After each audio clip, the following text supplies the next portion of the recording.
Hola, ¿qué tal amigos de Mundo Ejecutivo? Mi nombre es Matías Morales y los voy a estar acompañando para hacer un recorrido internacional con lo más relevante de lo que ha sucedido en el mundo esta semana. Y en esta oportunidad vamos a estar hablando del conflicto en Medio Oriente, con el anuncio de un acuerdo de alto al fuego entre Israel y Hamás. Vamos a abordar otras cuestiones como la guerra en Ucrania y la supuesta captura de soldados norcoreanos, del arresto del mandatario surcoreano Yoon Suk Yeol, de la toma de posesión de Nicolás Maduro en Venezuela, de la condena a Donald Trump y mucho más. Así que ya mismo nos ponemos en marcha con el programa. Acompáñennos.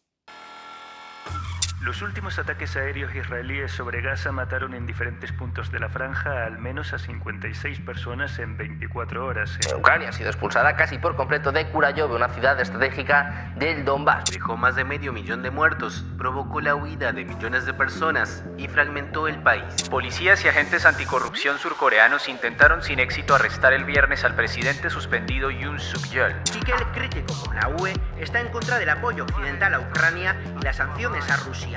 Dirigentes europeos, entre ellos el primer ministro británico Keir Starmer y el presidente francés Emmanuel Macron, se unieron el lunes a las críticas del sábado del canciller alemán Olaf Scholz contra Elon Musk. Justin Trudeau renunció el lunes como primer ministro de Canadá. En las últimas semanas ha hablado también de recuperar el canal de Panamá y de hacerse con el control de Groenlandia. Y vamos a comenzar el programa en la Franja de Gaza, donde Israel continúa lanzando bombardeos masivos y en solo 24 horas se reportó la muerte de más de 88 personas, entre las que se cuentan varios niños.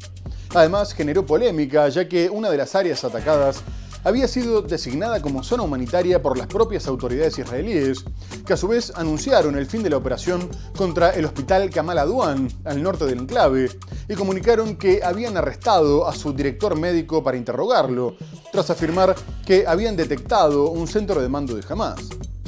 Asimismo, fuentes sobre el terreno reportaron que los cuerpos permanecen en las calles y que las operaciones de rescate son imposibles por la presencia de tropas israelíes y los bombardeos constantes. Mientras tanto, la presión sobre el primer ministro israelí Benjamin Netanyahu para que se alcance un alto al fuego que permita la liberación de los rehenes continuó tanto internamente, con protestas multitudinarias en varias ciudades, como en el ámbito internacional. Y el mandatario comunicó que había autorizado a que la delegación del Mossad, que lidera las negociaciones, retomara las conversaciones en Qatar, que hace de mediador.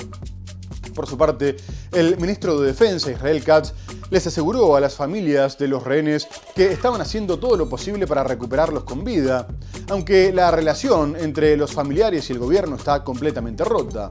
De cualquier forma, no parece haber cambiado mucho con respecto a negociaciones pasadas, ya que Hamás continúa exigiendo que el alto al fuego sea permanente y que Israel retire sus tropas de Gaza como condición para liberar a los rehenes. Los últimos ataques aéreos israelíes sobre Gaza mataron en diferentes puntos de la franja al menos a 56 personas en 24 horas, entre ellas varios niños. Entre los puntos golpeados estuvo una zona con personas desplazadas que había sido declarada como área humanitaria por las propias autoridades israelíes. El ejército israelí afirmó además a primera hora de este viernes que había interceptado un misil procedente de Yemen, desde donde los rebeldes hutíes han lanzado varios ataques contra Israel en las últimas semanas. Mientras tanto, Israel confirmó el sábado la reanudación de las negociaciones indirectas en Qatar para buscar un alto al fuego con el movimiento islamista palestino Hamás. En varias ciudades israelíes hubo manifestaciones para presionar al gobierno de Benjamin Netanyahu para que obtenga la liberación de los rehenes lo antes posible. El brazo armado de Hamás, como ya hizo en varias ocasiones, publicó un video de una de las personas secuestradas durante el ataque sin precedentes del movimiento palestino en Israel el 7 de octubre de 2023. El ministro de Defensa israelí, Israel Katz, informó a sus padres de los esfuerzos en curso para liberar a los rehenes, la prioridad del gobierno. El grupo islamista dijo que las negociaciones deben centrarse en un cese completo de las hostilidades y la retirada de las tropas israelíes del asediado territorio palestino. A pesar de los esfuerzos diplomáticos bajo la égida de Qatar, Egipto y Estados Unidos, no se ha podido concluir ninguna tregua desde la que duró una semana en noviembre de 2023 y permitió liberar un centenar de rehenes. Al mismo tiempo, se siguen deteriorando las condiciones para la llegada de la ayuda internacional tras un nuevo ataque de Israel contra un vehículo humanitario, según una denuncia de Naciones Unidas. Pero también es tensa la situación en Cisjordania, donde un grupo de colonos asaltó varias localidades después de que un tiroteo dejara a 3 israelíes muertos. Y en medio de esta situación, la Autoridad Nacional Palestina, que gobierna el territorio, comunicó su decisión de suspender las emisiones de la cadena catarí Al Jazeera y prohibir las actividades de sus periodistas, acusando al medio de emitir material incitador, propagar desinformación e interferir en los asuntos internos de los palestinos, provocando división e inestabilidad. No obstante, esta decisión, que ya había sido adoptada por Israel el pasado mes de mayo, derivó en más división entre las autoridades palestinas, en un momento en el que había esfuerzos para unificar el gobierno de los territorios palestinos, generando la condena de Hamás. El malestar de la Autoridad Nacional Palestina radica en la cobertura de las redadas que llevan a cabo sus fuerzas de seguridad en el campo de refugiados de Jenin, enfrentándose a los combatientes de Hamás y de la Yihad Islámica. Las confrontaciones entre palestinos ya dejaron varios milicianos muertos y decenas de arrestos, mientras que entre los 5 civiles que perdieron la vida se encuentra una periodista que murió por un disparo en la cabeza de las fuerzas de seguridad de Cisjordania. La Autoridad Nacional Palestina está muy desprestigiada entre los palestinos, que acusan a sus autoridades de haber impuesto un régimen autoritario que colabora con la ocupación israelí, reprimiendo la resistencia. La autoridad palestina suspende la cadena catarí Al Jazeera en los territorios palestinos. El Comité Ministerial Especializado, formado por los Ministerios de Cultura, Interior y Comunicaciones, decidió suspender las emisiones y congelar todas las actividades del canal por satélite Al Jazeera y su oficina en Palestina, así lo indicó el miércoles la agencia oficial Wafa. El reporte detalló que la decisión también incluye la congelación temporal del trabajo de todos los periodistas, empleados, equipos y canales afiliados. Además, agrega que la decisión se mantendrá hasta que se rectifique su situación legal debido a las violaciones por parte de Al Jazeera de las leyes y reglamentos vigentes en Palestina. La autoridad palestina, que administra parcialmente Cisjordania ocupada, ordenó suspender las emisiones de Al Jazeera, a la que acusa de emitir contenidos y reportajes caracterizados por la desinformación, la incitación, la sedición y la injerencia en los asuntos internos palestinos. La televisión catarí condenó la decisión en un comunicado en el cual afirmó que se alinea con las prácticas de la ocupación israelí contra la prensa.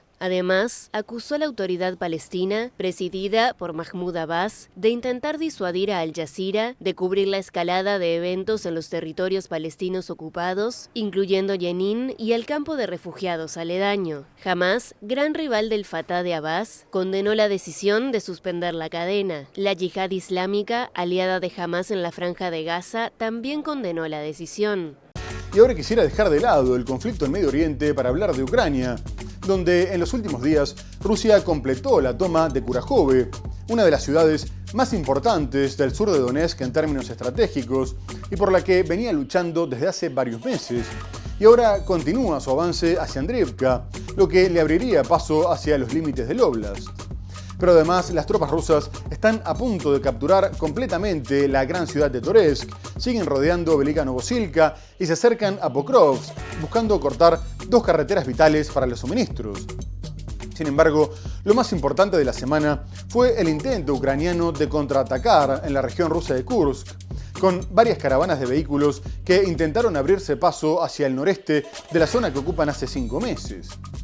El primer convoy pareció haber tomado por sorpresa a los rusos, a pesar de que venían advirtiendo sobre aglomeraciones de tropas en la zona, que indicaban una futura ofensiva.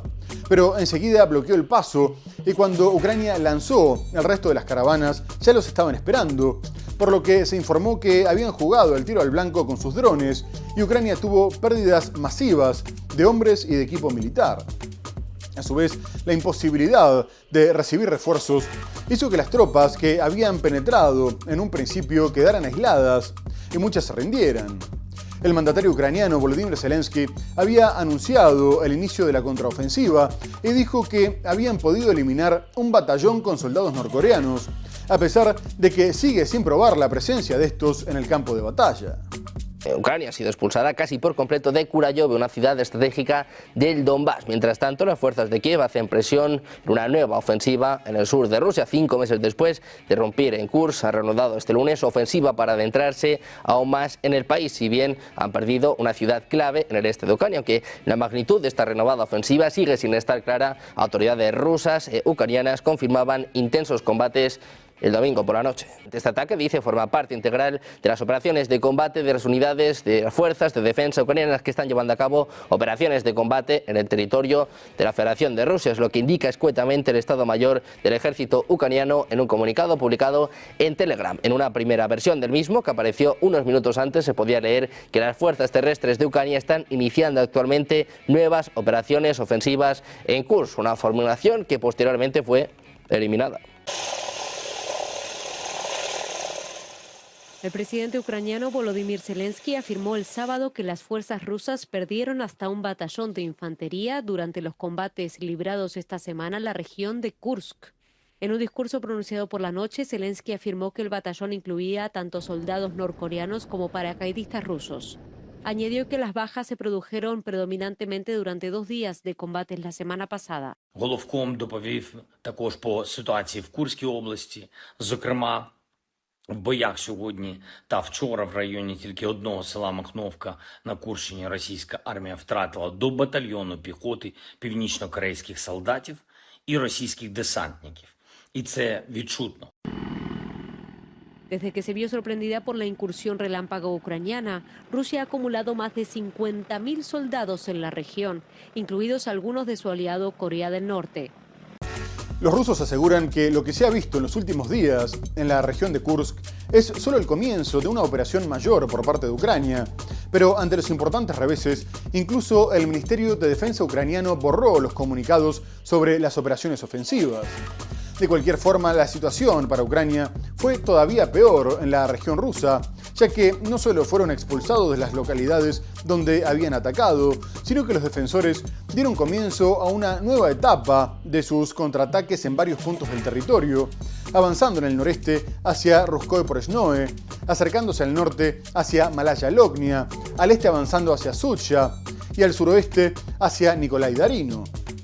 Todo esto hizo que aumentaran las críticas al gobierno de Zelensky, de quienes cuestionan que los pocos refuerzos que tienen se utilicen para una operación ofensiva contra el territorio ruso en lugar de para defender su propio territorio.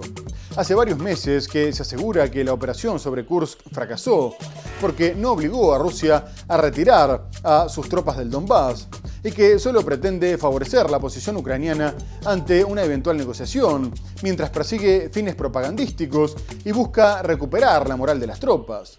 Y todo esto está afectando la popularidad de Zelensky, que si bien sigue siendo del 52%, cayó 25 puntos en el último año y cada vez está más presionado por sus aliados para que se resigne a perder territorio.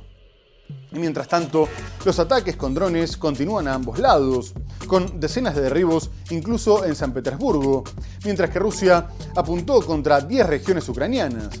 No obstante, Ucrania ha evitado atacar con misiles occidentales de largo alcance para evitar una nueva escalada.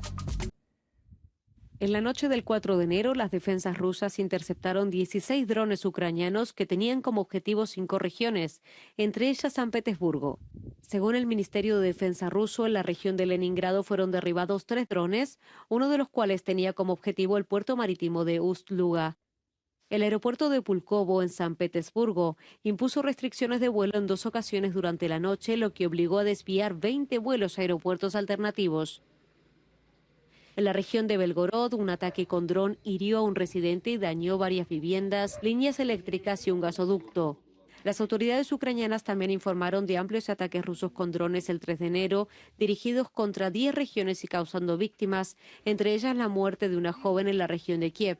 Las defensas aéreas ucranianas afirmaron haber interceptado 34 de los 81 drones lanzados por Rusia y el resto causó daños localizados.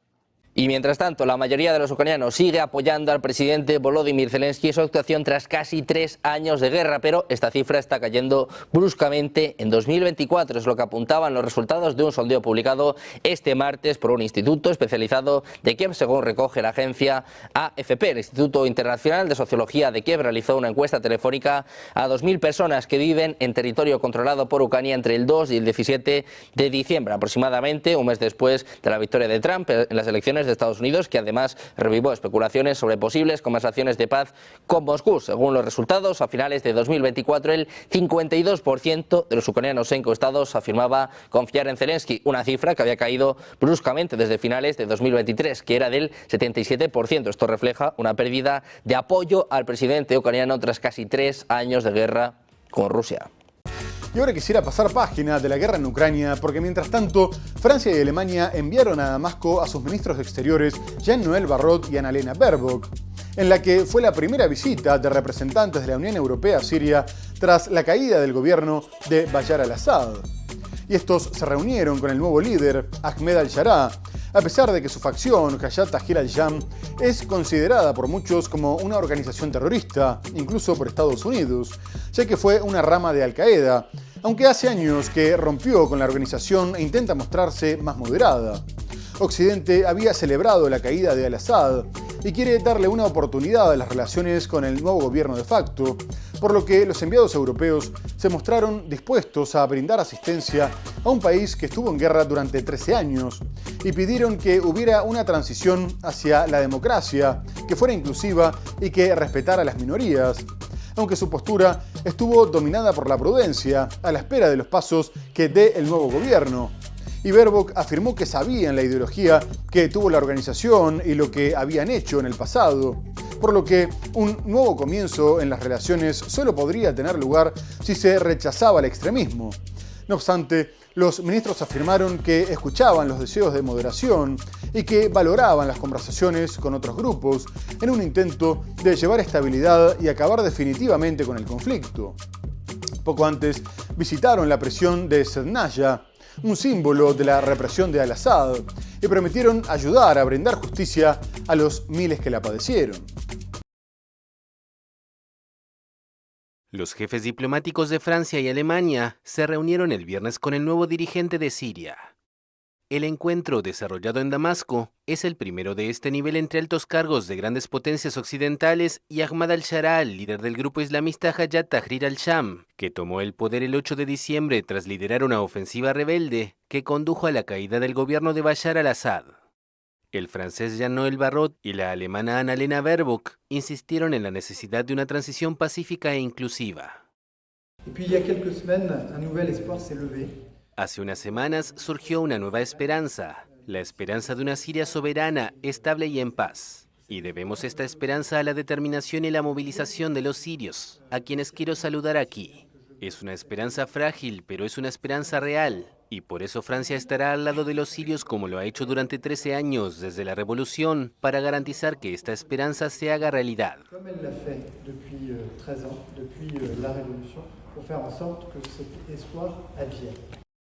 Ante el reto de unificar el país, Sharaa se comprometió a disolver las facciones armadas, entre ellas la suya, y anunció su intención de convocar un diálogo nacional, sin precisar la fecha ni a quién se invitaría, señalando que podría llevar 4 años organizar elecciones. También reclama que se levanten las sanciones internacionales impuestas al anterior gobierno, tras la sangrienta represión de un levantamiento popular en 2011, que luego se convirtió en una guerra que dejó más de 500.000 de muertos, provocó la huida de millones de personas y fragmentó el país.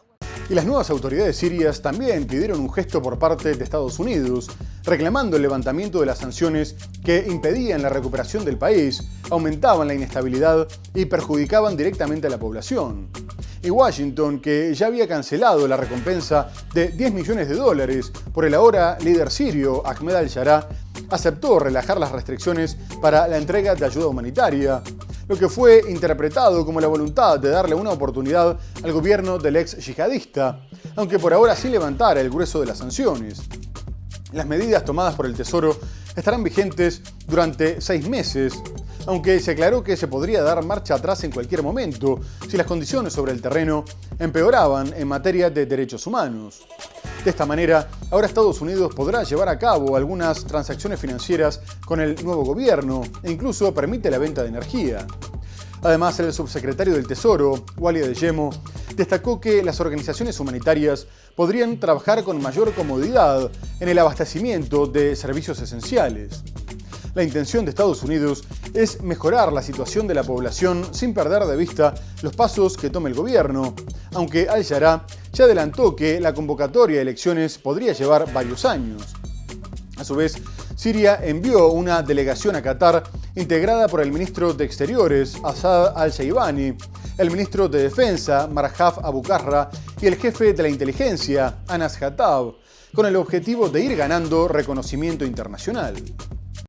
Siria se prepara para cumplir un mes sin Bashar al-Assad en el gobierno, tras ser derrocado el 8 de diciembre cuando huyó a Rusia, mientras el nuevo gobierno de facto, constituido por la Organización para la Liberación del Levante, que promete elecciones aunque sin una fecha clara, sigue mostrando sus avances para sacar al país de la inestable situación en la que se encuentra, una nación marcada por el conflicto, la crisis económica y las sanciones internacionales. Las sanciones impuestas al pueblo sirio constituyen un obstáculo para la rápida recuperación y el desarrollo de los sirios. También renovamos nuestra solicitud a los Estados Unidos para que levanten estas sanciones que se han vuelto más duras contra el pueblo sirio. En Siria continúa el proceso de transición pese a las tensiones en sus periferias. El Tesoro estadounidense suavizó este lunes algunas restricciones al gobierno interino de Siria, dominado por representantes de Hayat Tahrir al-Sham, para permitir la entrada de ayuda humanitaria durante los próximos 6 meses. Esta acción subraya el compromiso de Estados Unidos de garantizar que las sanciones no impidan las actividades destinadas a satisfacer las necesidades humanas básicas. Esta autorización es por 6 meses, mientras el gobierno de Estados Unidos continúa monitoreando la evolución de la situación en el terreno. Este avión, procedente de Qatar, es el primero que llega del extranjero a Siria desde la caída del régimen de Bashar al-Assad. El aeropuerto de Damasco ha reanudado hoy sus vuelos internacionales y también ha despegado de allí una aeronave de la compañía siria con destino a Emiratos. Muy bien amigos, tenemos que hacer una breve pausa comercial y enseguida regresamos para hablar de la renuncia del primer ministro canadiense Justin Trudeau, de las polémicas por las ambiciones expansionistas de Donald Trump y mucho más. No se vayan, ya volvemos.